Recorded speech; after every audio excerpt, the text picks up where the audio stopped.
Au dîner de famille, ils ont dit que je n'étais rien, puis le chef de papa m'a appelée « Madame ». Ma mère a toujours dit que le service militaire était pour les gens qui ne pouvaient pas faire mieux. Mon père appelait ça un gâchis de potentiel.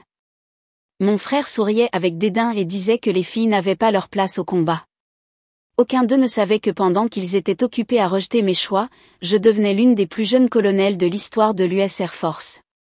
Le dîner familial annuel des Morrison battait son plein, les verres en cristal tintaient tandis que mes parents célébraient la dernière promotion de mon frère Michael chez Anderson Global, où mon père était vice-président senior. La salle à manger du manoir de banlieue de mes parents résonnait de rires étudiés et d'applaudissements polis tandis que Michael détaillait son ascension dans les rangs de l'entreprise. Vice-président junior des opérations à 30 ans, annonça fièrement mon père en levant son verre. Ça, c'est la manière Morrison. J'étais assise en silence, poussant la nourriture dans mon assiette, me souvenant de toutes les fois où il m'avait dit que je détruisais l'héritage familial en choisissant le service militaire plutôt que la réussite professionnelle. 10 ans de réalisation, de promotion et de services décorés, et pourtant, dans cette pièce, j'étais toujours juste la déception qui n'avait pas réussi dans le monde réel. Et toi, Sarah, la voix de tante Patricia dégoulinait d'une fausse inquiétude. Tu joues toujours au petit soldat ? Je croisai son regard avec assurance. Je sers toujours, oui. Ma mère intervint rapidement, comme si ma carrière avait besoin d'une justification. Sarah fait du travail administratif maintenant, quelque chose avec des ordinateurs, n'est-ce pas, ma chérie ? Par quelque chose avec des ordinateurs, elle entendait diriger la division de cybersécurité la plus avancée de l'Air Force et superviser une équipe de plus de 300 personnes. Alors, bien sûr, mais il n'avait pas l'autorisation de le savoir, et j'avais depuis longtemps cessé d'essayer de l'expliquer. Quel dommage, dit mon oncle Robert. Avec ton éducation, tu aurais pu avoir une vraie carrière maintenant, gagner de l'argent réel, comme Michael. Michael leva à nouveau son verre, souriant. Et, il n'est pas trop tard, sœurette. Je pourrais probablement te trouver un poste de débutant dans mon département. Tu sais, quelque chose de plus adapté à une femme. La table éclata de rire complice. Je serrai plus fort mon verre d'eau, pensant au briefing classifié que j'avais donné au chef d'état-major interarmé la semaine dernière, à la mention présidentielle qui se trouvait dans mon bureau, à l'opération que je dirigerais demain et qui ferait la une des journaux, même si je ne pourrais jamais m'en attribuer le mérite. Sarah a juste besoin d'accepter que certaines personnes ne sont pas faites pour le monde de l'entreprise, dit mon père, sa voix portant cette note familière de déception. L'armée, c'est une option de repli parfaitement respectable. Option de repli ? J'ai failli rire. Il n'avait aucune idée qu'Anderson Global, la précieuse entreprise de mon père, essayait désespérément d'obtenir un contrat avec ma division depuis des mois, un contrat que j'examinerai demain matin. J'ai entendu dire qu'il laisse maintenant les femmes être officiers, intervint ma cousine Emma. Peut-être que tu pourrais essayer d'obtenir une promotion, Sarah. Viser sergent ou ce qui vient après. Je réprimai l'envie de corriger son ignorance flagrante des grades militaires. Qu'ils pensent ce qu'ils veulent. Demain serait assez intéressant. En fait, ajouta ma mère, s'illuminant soudainement, l'ami de Sarah, James, vient de créer sa propre entreprise de technologie. Il est célibataire, tu sais ? Il est peut-être temps de penser à te poser, ma chérie. Trouver un homme bien qui puisse prendre soin de toi. James ? Je réprimai un sourire. Il parlait du major général James Harrison, mon supérieur direct, et certainement pas célibataire, à moins de compter son récent divorce d'avec son mari. Le même James qui entrerait dans la réunion du conseil d'administration d'Anderson Global demain matin. Je suis concentré sur ma carrière en ce moment, dis-je simplement. Mon père ricana. Quelle carrière ? Pousser des papiers dans un bureau militaire ? Tu avais tellement de potentiel, Sarah. Tu aurais pu être quelque chose. Je me levai lentement, posant ma serviette à côté de mon assiette. Je devrais y aller. Réunion matinale demain. Bien sûr, sourit Michael avec suffisance. Tu ne voudrais pas être en retard pour l'appel. Alors que je me dirigeais vers la porte, la voix de mon père me suivit. Un jour, tu réaliseras ce que tu as gâché, Sarah. Le nom Morrison signifiait quelque chose dans cette ville. Si seulement il savait que demain, le nom Morrison signifierait quelque chose de très différent. Dans ma voiture, je sortis mon téléphone sécurisé et composai un numéro familier. Tout est prêt pour demain, Major? Oui, colonel, vint la réponse sèche. Les opérations commencent à 0900 heures. Le conseil d'Anderson Global ne saura pas ce qui l'a frappé. Je souris, pensant au visage de mon père quand il réaliserait qu'il détenait réellement le pouvoir lors de la réunion de demain. Excellent. Assurez-vous que toute la paperasse est en ordre. Je veux que ce soit fait dans les règles. Bien sûr, madame. Bien que je pense toujours que vous auriez dû leur dire. Je regardais les lumières de la maison de mes parents s'estomper dans mon rétroviseur. Ils le découvriront bien assez tôt. De retour dans mon appartement, pas le modeste logement militaire que ma famille imaginait, mais un pantouse avec vue sur la ville. J'examinais les dossiers pour demain une dernière fois. Les systèmes de cybersécurité d'Anderson Global étaient obsolètes, vulnérables. Ils avaient désespérément besoin de notre contrat, même s'ils ne savaient pas encore à quel point. Mon téléphone vibra avec un SMS de Michael. Sérieusement, Serette, pense à ce poste de débutant. Mieux que de gâcher ta vie à jouer au petit soldat. Je posai le téléphone et ouvris mon ordinateur portable, affichant le rapport de renseignements classifiés qui secourait la réunion du conseil d'administration d'Anderson Global demain. Parfois, la meilleure vengeance n'est pas de dire aux gens qu'ils ont tort, c'est de les laisser le découvrir par eux-mêmes. J'ouvris mon placard, écartant les vêtements décontractés pour révéler mon uniforme de cérémonie, les médailles brillant sous la douce lumière. Demain, je ne serai pas Sarah Morrison, la déception de la famille. Je serai le colonel Sarah Morrison, commandant du commandement des opérations cybernétiques de l'Air Force, et la personne qui tenait l'avenir d'Anderson Global entre ses mains. Mon père disait toujours que le nom Morrison signifiait quelque chose dans cette ville. Demain, il apprendrait à quel point il avait raison, seulement pas de la manière qu'il attendait. Je pris une photo encadrée de mon bureau, moi à 18 ans, fier dans mon uniforme de l'Académie de l'Air Force, tandis que ma famille regardait avec une désapprobation à peine dissimulée.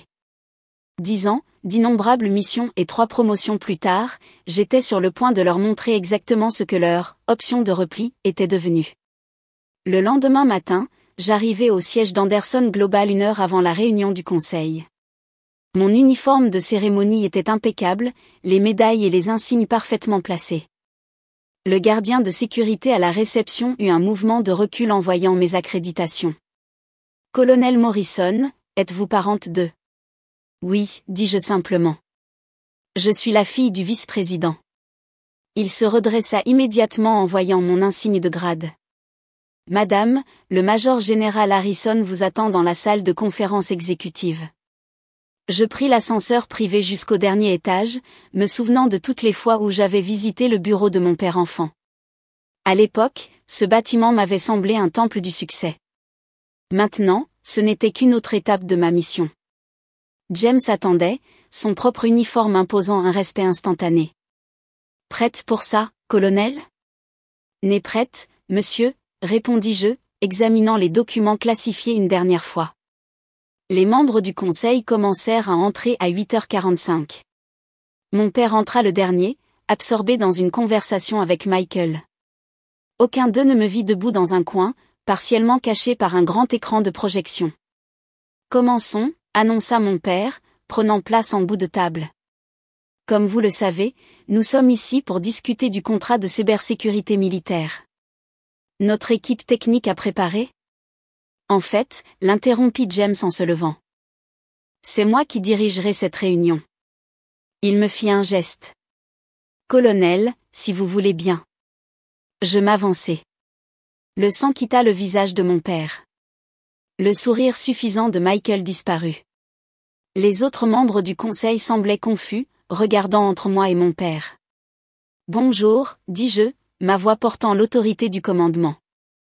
Je suis le colonel Sarah Morrison, commandant du commandement des opérations cybernétiques de l'Air Force. Nous sommes ici pour discuter de sérieuses vulnérabilités dans la sécurité de votre réseau. » Sarah, balbutia mon père. « Qu'est-ce que c'est ?» J'appuyai sur un bouton, affichant le rapport classifié à l'écran. Il y a 3 mois, notre équipe a détecté de multiples tentatives d'intrusion dans vos systèmes. Des acteurs étrangers ciblant votre infrastructure, les données de vos clients et votre technologie propriétaire. Les membres du conseil se remuèrent, mal à l'aise. Michael regardait mes médailles comme s'il me voyait pour la première fois. Vos protocoles de sécurité actuels sont. Je fis une pause, les laissant se tortiller, inadéquats. Le contrat que vous recherchez n'est pas seulement une affaire commerciale, c'est une question de sécurité nationale. Je passai à la diapositive suivante, montrant exactement à quel point leur système était vulnérable. Plusieurs membres du conseil eurent un hoquet de surprise. Le visage de mon père était devenu cendré. Colonel Morrison, intervint un membre du conseil. Quelles sont nos options? Mon père tenta de reprendre le contrôle. Attendez une minute, Sarah.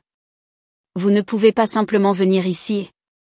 C'est Colonel Morrison, monsieur le vice-président, coupa James sèchement. Et elle le peut absolument. En fait, elle est la seule à pouvoir approuver ce contrat.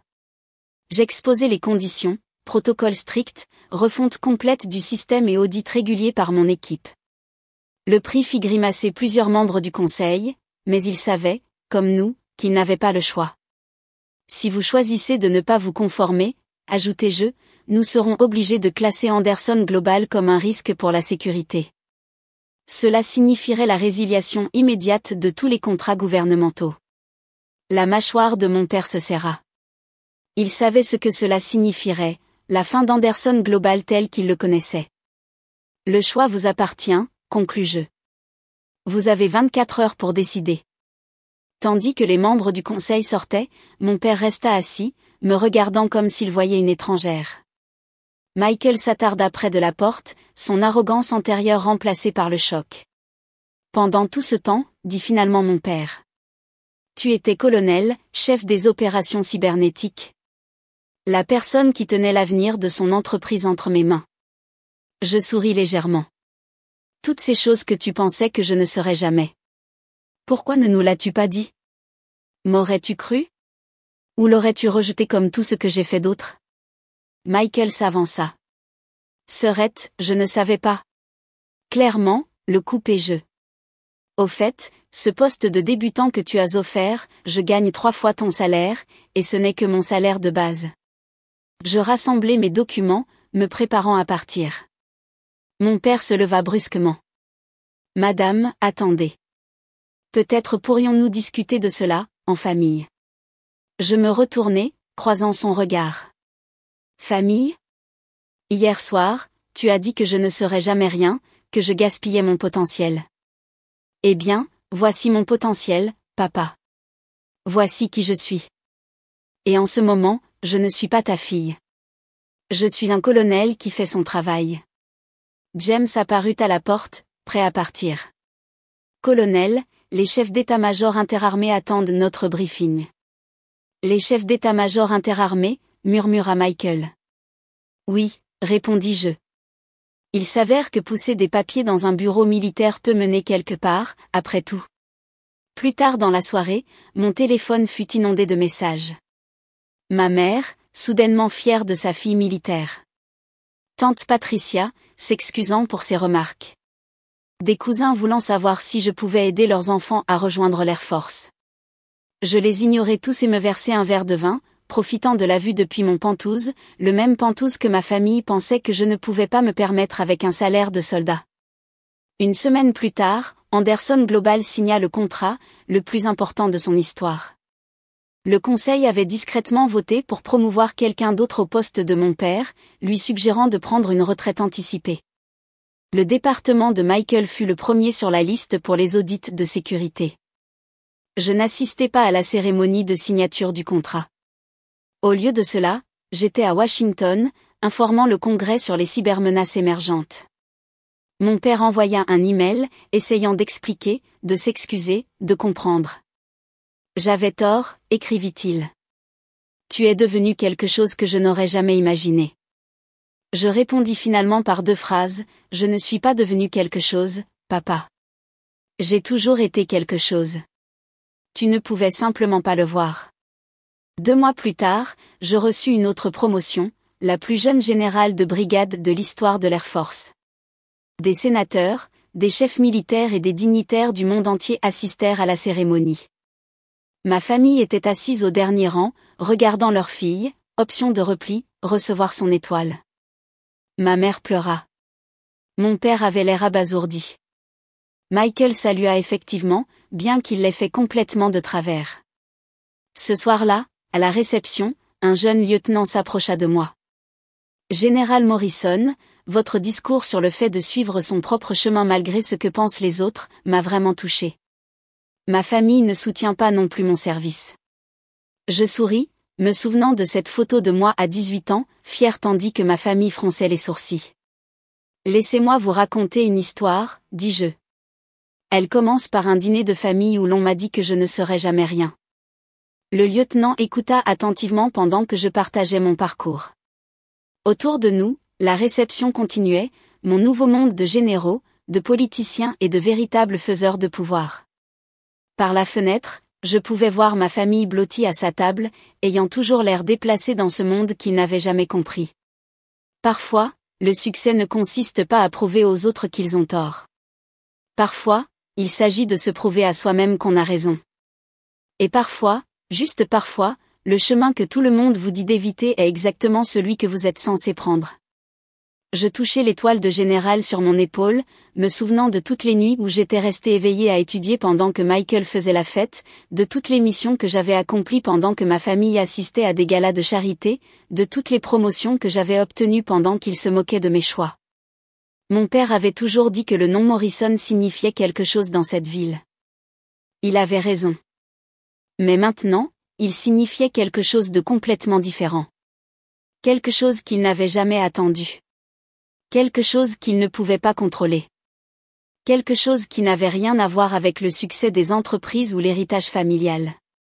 Cela signifiait l'excellence. Cela signifiait le service. Cela signifiait prouver que, parfois, les plus grandes réalisations viennent du fait d'oser décevoir les bonnes personnes.